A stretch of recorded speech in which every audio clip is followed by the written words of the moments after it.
Fala pessoal, falando do reino de Deus ainda, Mateus 9, 35, 35, 36, 37, 38. Jesus andava visitando todas as cidades e povoados. Ele não ficava restrito ao templo no sul, em Jerusalém. Ele visitava tudo em volta.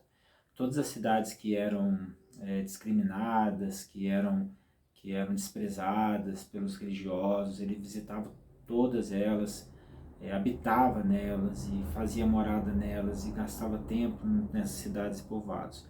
Ele também ensinava nas sinagogas. Esse ensino na sinagoga, eu acho que é bem tradicional, sim, porque para ele ensinar na sinagoga, ele ensinava o Antigo Testamento também, eu creio, o comportamento do Antigo Testamento. Não as leis, mas o comportamento. Porque ele tinha a interpretação das leis, ele tinha a própria interpretação das leis. Quando a gente vê, por exemplo, quando ele fala, ó, vocês estão falando para não matar, né? Estão se gabando de não matar, não, se você odiar, você já matou. Então ele ensinava isso, ele ensinava a interpretação sua da lei. Só que para ele interpretar a lei, passava pelo crivo do amor. Então era muito difícil para o judeu. Então quando ele fala que ensinava na sinagoga, que é o verbo didaquê, ou didaque, que vem de didática, né? Ele ensinava na sinagoga. Ele ensinava até um certo período que ele começou a ter problema, né? Já não era fácil ouvir a mensagem dele na sinagoga. Depois, então, ele começou a ser perseguido, igual Paulo era. Paulo entrava na sinagoga, não dava uma semana, já estava sendo ameaçado de morte. Bem por aí, né? Depois ele anunciava nas sinagogas, ele anunciava o evangelho do reino, que é o verbo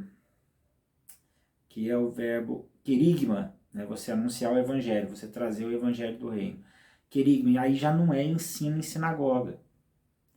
Aí já é parábola, aí já é exemplo de vida, já é o evangelho do reino. A boa nova chegou para você. Agora você sabe que Deus te ama, que você vai ser perdoado, que Deus é misericordioso, e eu tô aqui, eu tô com vocês, e esse é o evangelho do reino que ele estava anunciando, que é o anunciar do verbo querigma. Então, onde você tinha o didaquê, o querigma, e depois diz assim, que ele também curava todos os tipos de enfermidades das pessoas, enfermidades graves, que nós temos aí o verbo terapêutica mesmo. Então todos eram curados, tudo, né? E aí você vê ele falando aqui, depois 36, 37, que quando Jesus viu a multidão, aí falou então que ele visitava os povoados, que ele pregava nas sinagogas, que ele pregava o reino de Deus, que era diferente uma coisa da outra, e que ele curava também. Aí depois fala que quando ele viu a multidão, ficou com pena daquela gente, porque eles estavam aflitos e abandonados, e que eram ovelhas que não têm pastor. Ele viu a multidão e falou, gente, esse pessoal não tem esperança. Então ele disse aos discípulos, a colheita é grande, mas os trabalhadores são poucos. Então peçam ao dono da plantação que mande mais trabalhadores para a colheita. Mas ele vem, em Mateus mesmo, numa sequência aí uma sequência de cura de leproso, né, a cura do criado do centurião, cura da sogra de Pedro, outras curas. Aí ele acalma a tempestade, ele cura endemoniado, ele cura paralítico, ele come com pecador, a mulher enferma, ele cura a filha de Jairo, cegos, mudos, ressuscita mortos. Aí depois ele vira e fala, ó, tá vendo esse pessoal aflito aqui? Eles estão aflitos e eles são como ovelhas que não têm pastor. E vocês precisam orar, porque tem pouco trabalhador. E a seara é grande. Bom, os discípulos poderiam pensar, eu acho que até pensaram. Pô, ele vem de uma sequência de milagres, Jesus. Você vem com uma sequência de milagres, de demonstração de poder, tá aí. Então, acalmar tempestades, expulsar, ó, você pode dar um pouco pra gente desse poder, a gente divide em 12 e vai dar para fazer mais coisa, vai dar para operar mais milagres, né? Vai dar para ressuscitar morto, a gente pode andar pelas águas, a gente pode sair arrebentando aí também e realizando esse projeto aí, né? E aí você olha para a multidão e fala que faltam pessoas para ajudar, né? Você pode estender a mão e curar todo mundo. Você pode dar poder para a gente para curar todo mundo. Por que está acontecendo isso? Se você é filho de Deus Todo-Poderoso e faz tudo isso, e a gente já saiu aí na cidade curando e libertando também, aí você olha para a multidão e fala que elas são aflitas e não tem pastor, e tem que orar para mandar mais trabalhador, tá um pouco sem sentido isso. O problema é o seguinte, que aquele povo, naquele período, haviam poucas pessoas ricas. A base da pirâmide era muito larga, e as pessoas eram pobres, e a mendicância era um estilo de vida. Era bem pesado naquele período. Que haviam muitos enfermos, as enfermidades elas não eram curadas, não haviam remédios. E além disso, tinha uma população muito grande de mulheres que eram deixadas ou por separação, por divórcio, ou porque ficavam viúvas e não tinham filhos, que eram deixadas à mercê da sorte, como prostitutas ou mendigas também. Então elas estavam aflitas, eram mais o povo da Galileia, né, ali do norte, mas a Judéia também tinha muita gente assim. Então eram pessoas assim, abandonadas, né, escravos, né, leprosos, uma turma muito grande, uma população muito grande.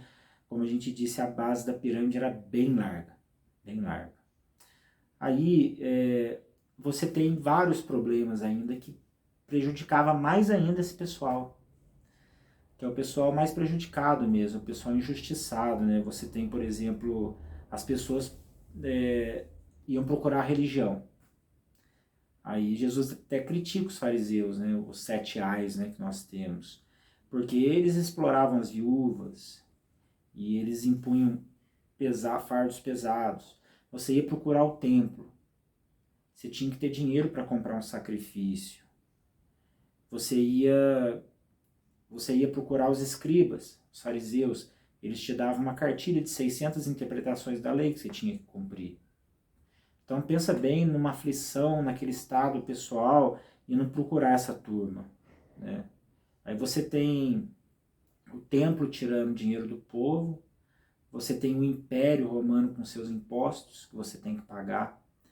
Então, aonde esse pessoal ia encontrar abrigo? Eles só encontravam peso. Todos os locais, na religião, ou no Estado, ou no governo, era só peso, peso, peso. Pessoas aflitas e exaustas. Então, não é questão de oração. Pessoa que infla o peito, né, vê um problema, uma pessoa que vou lá orar com ele. Grande coisa. Pode ser que Deus opere, mas não é assim. Esses aflitos não é questão de oração. Esses aflitos, eles estavam cansados e não é questão de receber milagre, receber poder, apesar que pode acontecer. Mas não é essa a questão que parece que Jesus está querendo dizer aqui. Eles precisam de alguém que os ouça. Eles precisam de alguém que perceba a fraqueza deles. Eles não têm para onde ir. Eles não têm para onde ir. Tudo em volta deles tira a energia deles. E eles ficam sem saber para onde ir. Então precisa de mais gente que perceba a fraqueza dessas pessoas. A gente não precisa de mais gente para demonstrar poder. A gente precisa de mais gente que perceba essas pessoas, que se identifique com elas. Você tem um mundo decaído, com uma competição muito grande, com gente subjugando gente, com pessoas limitadas que são massacradas nas ruas, né? Pessoas aflitas e cansadas. Isso não tem jeito. Isso continua assim. O mundo não tem jeito. Então, quando o reino de Deus ele chega, ele passa suas raízes entre relacionamentos. E ele produz pessoas que amam, que fogem do legalismo, do exclusivismo, e essas raízes elas penetram no coração de uma das outras e ligam umas às outras. E o reino chega e a lei não se reproduz no sentido de regra e também o sistema não se reproduz nessas pessoas que são interligadas no reino de Deus. Então, nesse pessoal, eles precisavam disso, eles precisavam do reino nesse sentido. Não demonstração de poder, não de uma religião com imposição de regras e normas. Eles precisavam de gente que ama, gente que ficasse perto deles. Então pessoas assim, não é questão de orar e não é questão de mandar para a igreja, sabe? A gente acha que a igreja resolve e não resolve. Não é questão de querer expulsar o demônio da fome, de mandar dar dízimo. A questão não é essa, é aflição, é cansaço. A questão é essa, elas são ovelhas, só que elas não têm pastor, mas elas são ovelhas. Então, não é questão, então, a religião ela é preconceituosa com isso. E eu estava até falando aqui em casa esses dias que eu sinto falta realmente nas igrejas, principalmente nas igrejas que eu já frequentei, eu frequento, de pessoas aflitas assim. De pessoas que a questão não é só você orar ali, vou orar e lava suas mãos, e sua consciência está limpa. Não, sua consciência tem que estar pesada por causa dela. Já orei por ela. Não é essa a questão. A questão é acompanhar. A aflição, ela precisa ser acompanhada.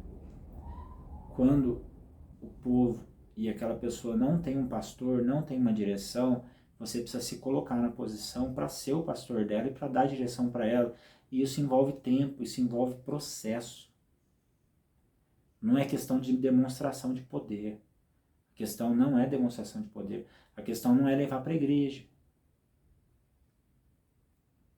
Pode ser que seja consequência, mas a questão não é essa. Esses dias, dei uma amiga falando para mim que a igreja dela é boa porque é bíblica. Aí eu perguntei para ela, é humana? Porque se bíblica não quer dizer que é humana, porque depende da forma como você interpreta a Bíblia. Então essas pessoas aqui, elas não precisavam de demonstração de poder ali na hora, elas precisavam de alguém que acompanhasse elas, porque o pastor precisa acompanhar. E eu vou falar para vocês que ninguém se preocupa com isso. E a gente luta para se preocupar com isso, porque é uma dor de cabeça.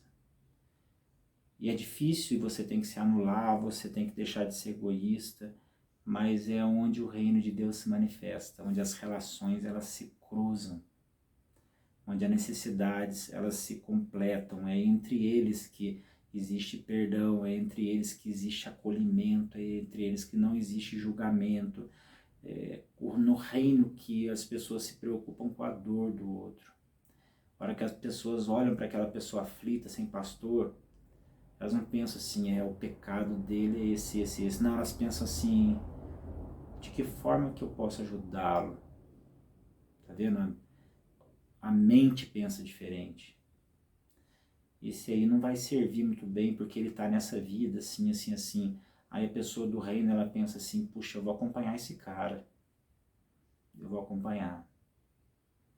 Porque são pessoas aflitas e sem pastor. Elas não precisam de demonstração de poder. Elas não precisam de uma oração só. Elas não precisam que você mande elas para a igreja. Não é nada disso. Não é nada disso.